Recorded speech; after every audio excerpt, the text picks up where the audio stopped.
Assalamualaikum warahmatullahi wabarakatuh. Perkenalkan, nama saya Isya Firdini Rezignasi dari kelas 10A.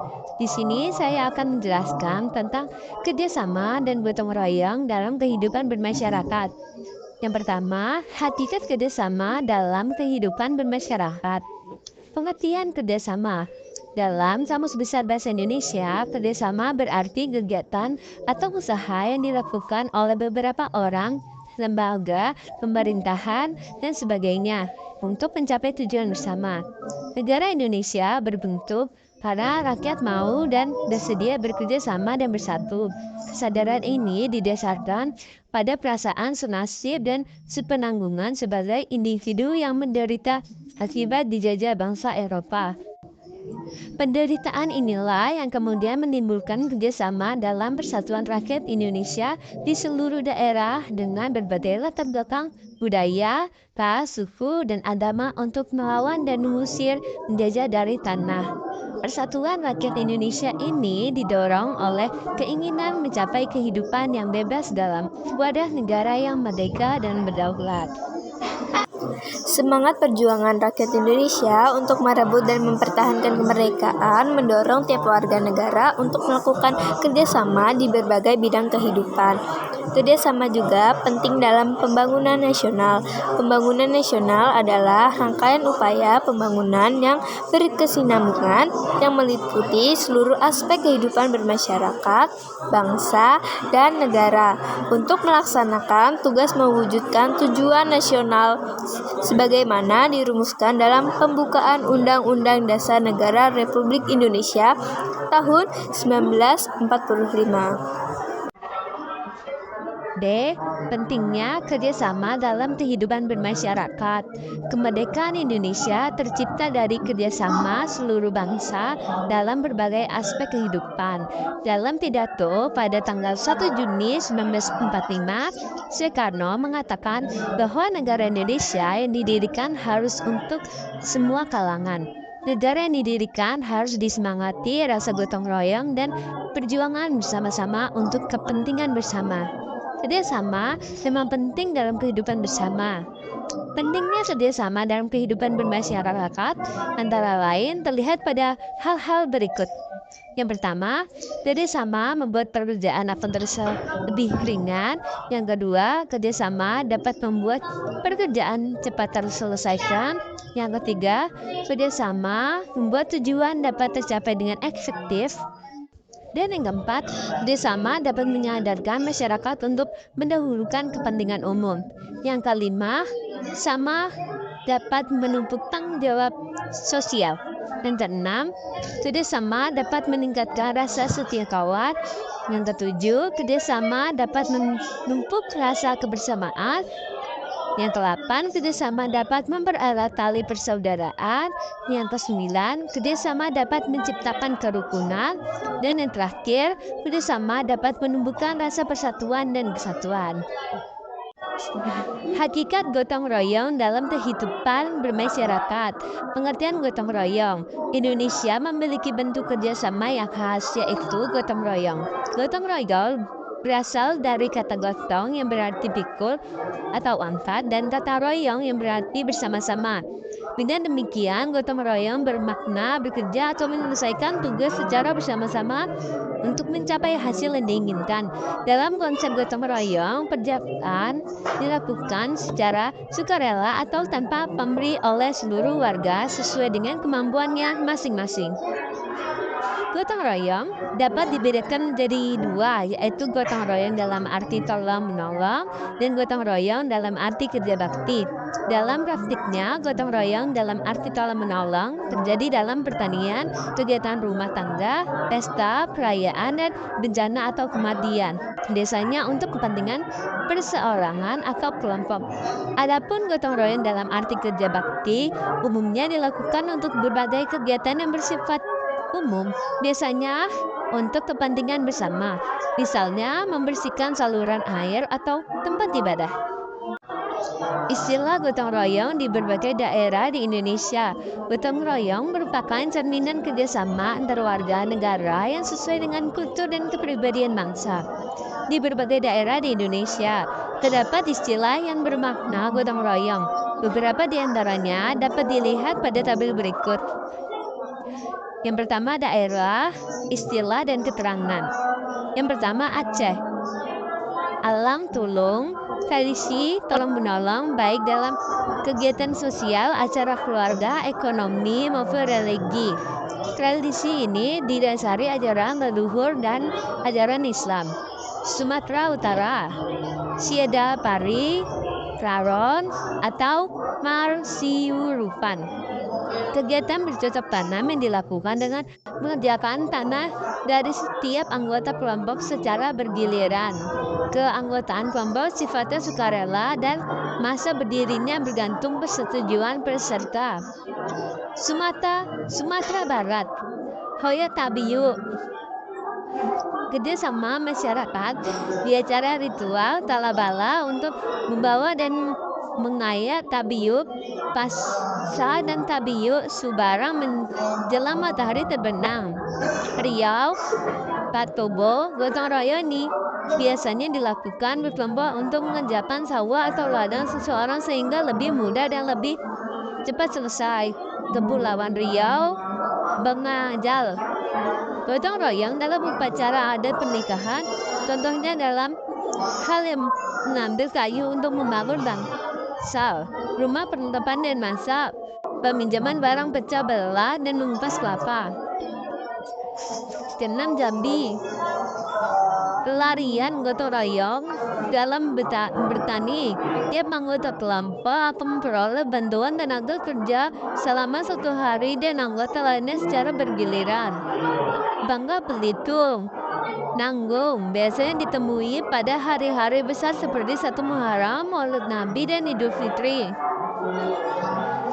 Lampung, Sakai Sambayan, sikap toleransi saling membantu satu sama lain dari masyarakat Lampung.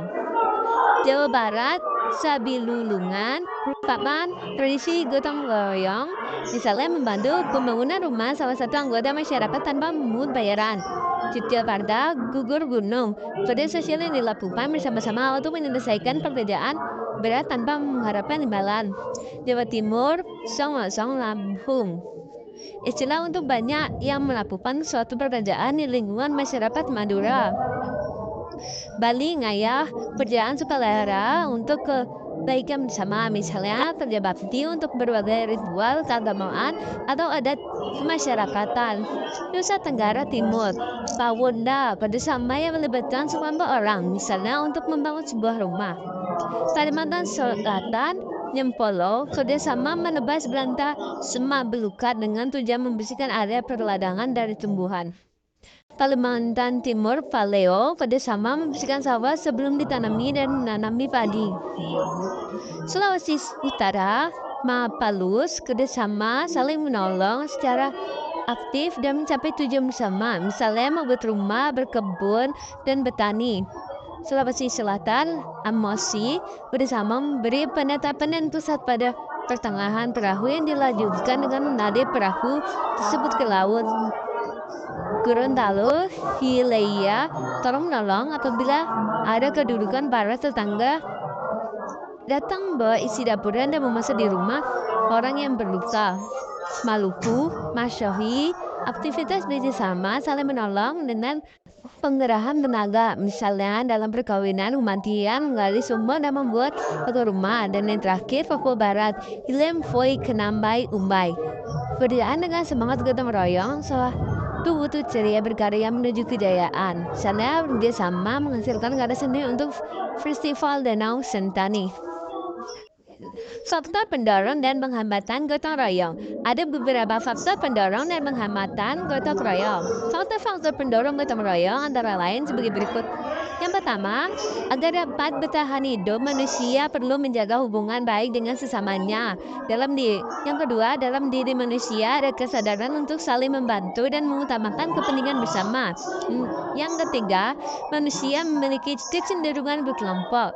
Yang keempat, manusia memiliki kecenderungan untuk mencapai kesejahteraan. Adapun faktor-faktor penghambat gotong royong antara lain sebagai berikut. Yang pertama, rasa individualisme manusia yang kuat. Yang kedua, adanya perbedaan pendapat. Dan ketiga, lebih mementingkan kepentingan diri sendiri daripada kepentingan umum. Dan yang terakhir, rasa percaya diri yang kurang. Bentuk kerjasama dan gotong royong dalam kehidupan bermasyarakat. Bentuk-bentuk kerjasama dalam masyarakat Indonesia. Bentuk-bentuk kerjasama dalam berbagai bidang kehidupan di masyarakat antara lain sebagai berikut. Yang pertama, kerjasama dalam kehidupan sosial politik. Dalam kehidupan sosial politik, kerjasama dapat dilihat dalam musyawarah. Di dalam musyawarah, kerjasama yang terjadi adalah kerjasama untuk mencapai kesepakatan. Bagi bangsa Indonesia, musyawarah sangat dijunjung tinggi. Hal ini terlihat dalam sila keempat Pancasila yang berbunyi, kerakyatan dipimpin oleh hikmat kebijaksanaan dalam permusyawaratan perwakilan. Penjelasan makna sila tersebut adalah sebagai berikut. Kerakyatan mengandung arti bahwa kekuasaan tertinggi dalam berada di tangan rakyat. Dengan ini rakyat berdaulat. Hal ini terwujud dalam sistem demokrasi. Kerakyatan timbul karena adanya kesadaran bahwa manusia mempunyai harkat dan martabat yang sama sebagai makhluk Tuhan yang Maha Esa. Itulah sebabnya manusia menghendaki adanya perlakuan yang sama sesuai dengan kedudukannya. Hikmat dapat diartikan sebagai suatu kebenaran yang mengandung manfaat bagi kepentingan umum. Kebijaksanaan adalah dorongan kehendak dan disetujui pada kebaikan yang nasional dan manusiawi. Kebahagiaan itu yang dijiwai oleh sikap yang adil dan beradab sesuai agama atau kerakyatan yang dijiwai oleh ketuhanan Maha Esa dan nilai-nilai kemanusiaan serta nilai-nilai persatuan. Permusyawaratan mengacu pada suatu tata cara khas kepribadian Indonesia untuk merumuskan atau memutuskan suatu hal berdasarkan kehendak rakyat hingga tercapai keputusan yang berdasarkan kebulatan pendapat atau mufakat. Perwakilan mengacu pada suatu tata cara prosedur yang mengusahakan turut sertanya rakyat mengambil bagian dalam kehidupan bernegara. Salah satunya dilakukan dengan melalui badan-badan perwakilan. Kerjasama dalam kehidupan sisi politik antara lain dapat kita wujudkan dengan melaksanakan hal-hal berikut. Yang pertama, mengutamakan kepentingan negara dan masyarakat, tidak melaksanakan kehendak kepada orang lain. Mengutamakan musyawarah ketika mengambil keputusan untuk kepentingan bersama. Musyawarah untuk mencapai mufakat diliputi oleh semangat kekeluargaan. Penerima dan melaksanakan hasil keputusan musyawarah dengan ikat baik dan rasa tanggung jawab. Musyawarah dilakukan dengan akal sehat dan sesuai dengan hati nurani yang luhur. Keputusan yang diambil harus dapat dipertanggungjawabkan secara moral kepada Tuhan Yang Maha Esa, menjunjung tinggi harkat dan martabat manusia serta nilai-nilai kebenaran dan keadilan.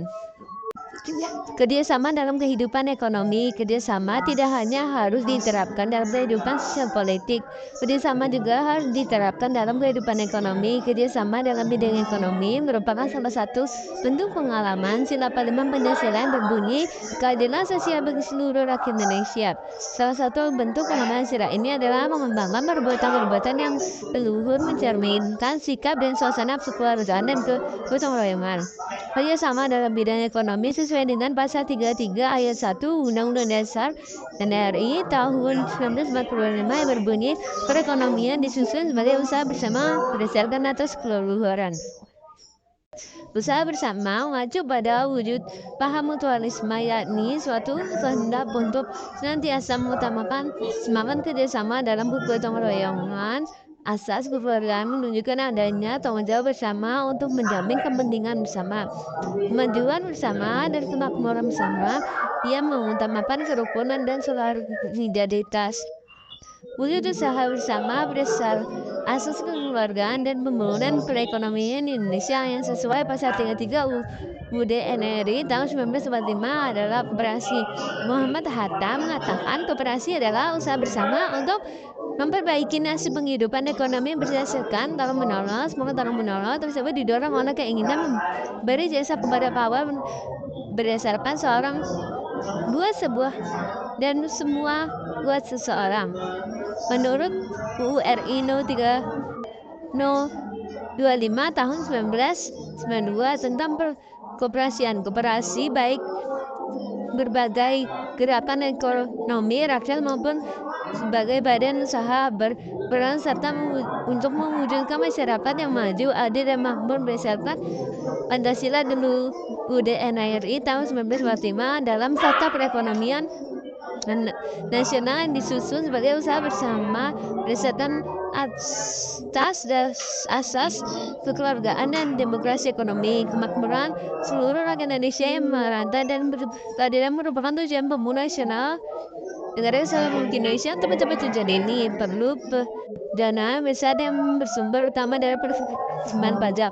Menurut UU RI Nomor 8 Tahun 2007 tentang ketentuan umum dan tata cara perpajakan pajak adalah kontribusi wajib kepada negara yang berutang oleh orang pribadi atau badan yang bersifat memaksa berdasarkan undang-undang dengan tidak mendapatkan imbalan secara langsung dan digunakan untuk keperluan negara bagi sebesar-besarnya kemampuan rakyat. Terkait dengan hal ini, Pasal 23 AUD NRI tahun 1945 mengatakan bahwa pajak dan pungutan lain yang bersifat memaksa untuk keperluan negara diatur dengan undang-undang. Perpajakan adalah wujud partisipasi dan kontribusi real rakyat kepada negara. Terlelang rakyat membayar pajak merupakan upaya nyata keterlibatan rakyat dalam pembangunan yang dibiayai oleh pajak pada hakikatnya diperuntukkan bagi kepentingan seluruh rakyat Indonesia. Perpajakan dapat dianggap sebagai kerjasama dalam membangun bangsa negara, keikutsertaan rakyat dalam mendukung kebijakan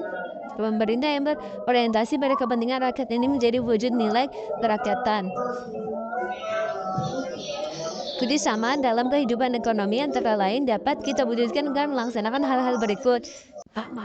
A. Mengembangkan perbuatan yang leluhur yang mencerminkan sikap dan suasana kekeluargaan dan bergotong royongan. B. Bersikap adil. C. Menjaga keseimbangan antara hak dan kewajiban. D. Menghormati hak orang lain. E. Suka memberi pertolongan kepada orang lain. F. Menjauhi sikap pemerasan terhadap orang lain.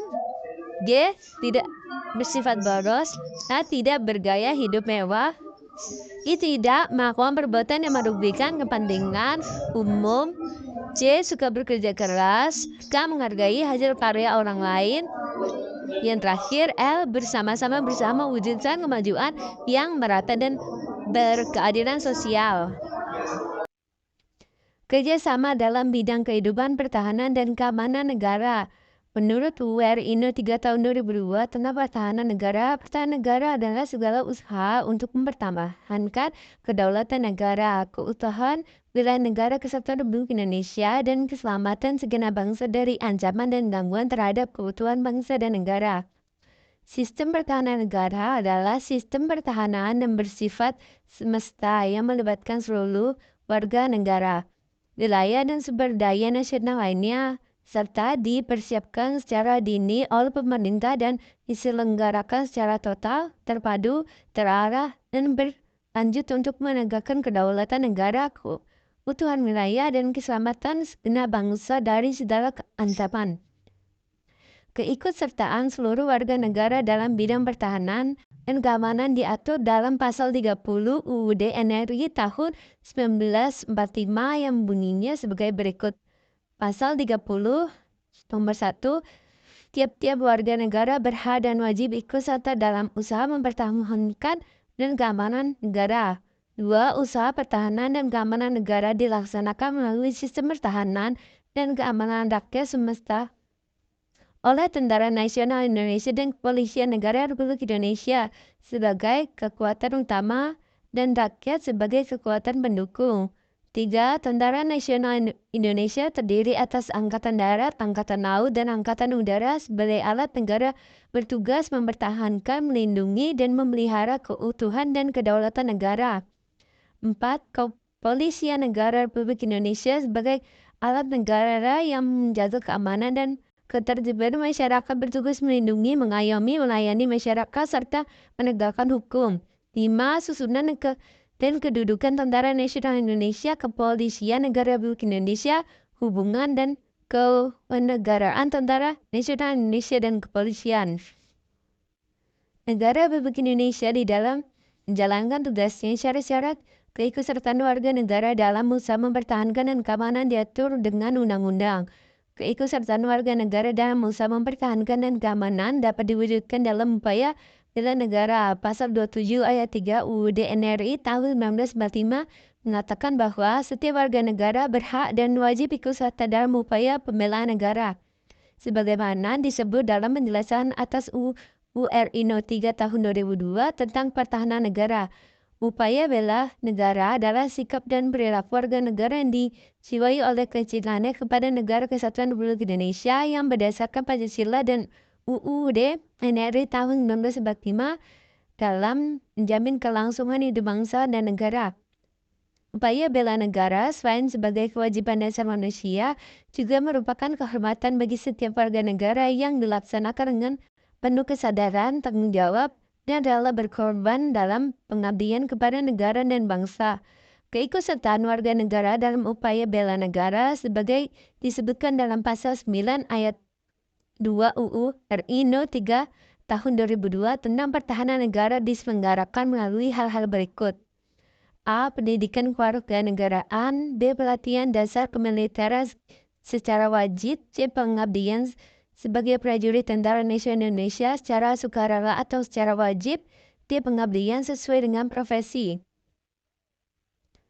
Dari uraian tersebut, tampak bahwa dalam bidang kehidupan pertahanan dan keamanan negara, kerjasama antar warga negara adalah hal penting. Tentu saja dalam kerjasama ini kita harus memperlihatkan nilai seperti cinta pada tanah air, memiliki kesadaran berbangsa dan bernegara, yakni pada Pancasila sebagai ideologi negara dan rela berkorban untuk bangsa dan negara, serta memiliki kesiapan psikis dan fisik untuk bela negara.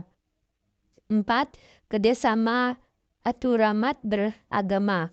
Bangsa Indonesia merupakan masyarakat yang majemuk. Kemajemukan itu tidak hanya dapat dilihat dari banyaknya etnis, suku, bahasa, budaya, dan adat istiadat. Kemajemukan itu juga dapat dilihat dari beraneka ragamnya agama. Kemajemukan ini dapat terjadi karena negara menjamin hak kebebasan penduduk untuk memeluk agama dan beribadah menurut agama yang dianutnya. Hal ini dapat dilihat dalam pasal 38E ayat 1 dan 2 serta pasal 29 ayat 2 UUD NRI tahun 1945. Pasal 28E ayat 1 DRNI tahun 1945 menyatakan bahwa setiap orang bebas memeluk agama dan beribadat menurut agamanya. Pasal 28 ayat 2 UUD NRI tahun 1945 menyatakan bahwa setiap orang berhak atas kebebasan meyakini kepercayaannya, nyatakan pikiran dan sikap sesuai dengan hati nuraninya. Sementara itu, pasal 29 ayat 2 UUD NRI tahun 1945 menyatakan bahwa negara menjamin kemerdekaan tiap-tiap penduduk untuk memeluk agamanya masing-masing dan untuk beribadat menurut agamanya dan kepercayaannya itu. Kebebasan beragama dan berkeyakinan adalah salah satu hak asasi yang paling dasar yang dimiliki oleh setiap manusia tanpa terkecuali. Kemajemukan hendaknya dilihat sebagai sesuatu yang dapat memperkaya persatuan. Hal ini dapat terjadi jika kita menjunjung tinggi kerukunan. Menurut Kamus Besar Bahasa Indonesia, kerukunan berarti baik dan damai, tidak bertengkar, tentang pertalian, persahabatan, dan sebagainya, bersatu hati dan bersepakat. Kerukunan sering diartikan sebagai kondisi hidup dan kehidupan yang mencerminkan suasana damai, tertib, tentram, sejahtera, hormat, menghormati, saling menghargai, tenggang rasa, gotong royong, sesuai dengan ajaran agama dan kepribadian Pancasila. Sementara itu, pasal 1 angka 1 peraturan bersama Menteri Agama dan Menteri Dalam Negeri nomor 8 dan 9 tahun 2006 tentang pedoman pelaksanaan tugas kepada daerah atau wakil kepala daerah dalam pemeliharaan kerukunan umat beragama, pemberdayaan forum kerukunan umat beragama, dan pendirian rumah ibadat menyatakan bahwa kerukunan umat beragama adalah keadaan hubungan sesama umat beragama yang dilandasi toleransi, saling pengertian, saling menghormati, menghargai kesetaraan dan pengamalan ajaran agamanya, dan kerjasama dalam kehidupan bermasyarakat, berbangsa dan bernegara di Negara Kesatuan Republik Indonesia berdasarkan Pancasila dan UUD NRI tahun 1945. Tanpa bahwa kerukunan penting dalam kerjasama antarumat beragama. Kerjasama antar umat beragama antara lain dapat dilakukan dengan menanggulangi masalah kelaparan, kebodohan, keterbelakangan, ini kemiskinan di dalam masyarakat. B. Bentuk gotong royong dalam masyarakat Indonesia. Gotong royong menjadi cara hidup rakyat Indonesia sejak sebelum kemerdekaan. Inilah bentuk kerjasama khas Indonesia kemudian berkembang. Cara hidup ini dijadikan cara hidup bernegara. Adapun berbagai bentuk gotong royong yang ada dalam masyarakat Indonesia antara lain sebagai berikut. 1. Gotong royong berburu dan mengumpulkan makanan. Bentuk gotong royong ini terjadi ribuan tahun lalu ketika masa berburu hewan liar. Sebelum berburu, masyarakat melakukan musyawarah, menyepakati rencana kerja dan mempersiapkan alat. Kemudian mereka pun berburu bersama dan membagi hasil buruannya sama rata. Tradisi dan kebiasaan ini masih berlanjut dan lestari hingga saat ini. Misalnya, melambu pada masyarakat Tolaki, Sulawesi Tenggara dan Hilo pada masyarakat suku Pamuna di Sulawesi Tengah. Melambu adalah kegiatan gotong royong berburu binatang liar. Sementara itu, menilo adalah kegiatan gotong royong untuk menangkap ikan di laut. 2. Gotong royong bercocok tanam. Ketika kehidupan masyarakat mulai berkembang untuk memenuhi kebutuhan hidupnya, tidak hanya mengandalkan kegiatan berburu, tetapi juga bercocok tanam. Gotong royong dalam bercocok tanam meringankan pekerjaan yang berat jika dilakukan sendiri. Contoh dari gotong royong bercocok tanam adalah bercocok tanam pada padi di Jawa Tengah, peladang berpindah suku Tolaki dan Situwu Nosiolopale di Sulawesi Tengah. Cocok tanam pada di Jawa Tengah dilakukan oleh para petani yang sawahnya berdekatan. Mereka mencangkul, membaja, dan melakukan berbagai pekerjaan lainnya yang menghubungkan dengan pertanian. Ladangan perpindahan. Masyarakat suku Tolaki adalah kegiatan membuka ladang secara berkelompok. Setelah ladang tidak sesuai lagi, mereka berpindah membuka ladang baru. Situwu Nosiolopale adalah kegiatan kerjasama dalam kekeluargaan di bidang pertanian. 3. Gotong royong membangun rumah. Dalam pembangunan peradaban manusia, rumah menjadi sebuah kebutuhan yang penting. Gotong royong pun menjadi cara yang tepat dalam pembangunan rumah. Misalnya, Bataga Kudo-Kudo, tradisi gotong royong membangun rumah di Sumatera Barat. Barifola, tradisi gotong royong membangun rumah di Tidore. Dan Sambatan, tradisi gotong royong membangun rumah di Jawa. Ada pula tradisi Marakabola, tradisi gotong royong memindahkan rumah di Sulawesi Selatan. Adapun gotong royong juga dapat dilakukan berbagai lingkungan, seperti lingkungan sekolah, masyarakat, dan negara. Sekolah adalah lembaga pendidikan yang membentuk pengetahuan dan karakter siswa. Oleh karena itu, siswa dapat dilatih untuk melakukan gotong royong bersama. Misalnya, siswa dapat bekerja sama dan berkontribusi mewujudkan misi dan visi sekolah, mengikuti proses belajar mengajar dengan baik, dan terlatih menimbulkan ide dan gagasan untuk kemajuan sekolah. Dalam lingkungan masyarakat, gotong royong dapat dilakukan misalnya untuk membersihkan lingkungan, bakti sosial, dan dalam kegiatan bazar. Adapun dalam hidup berbangsa dan bernegara, gotong royong dapat dilakukan antara lain adalah membayar pajak tepat waktu, aktif, dan mendukung berbagai program pemerintah serta dapat menyumbang ide dan gagasan untuk kemajuan bangsa. Sekian dari saya, thank you.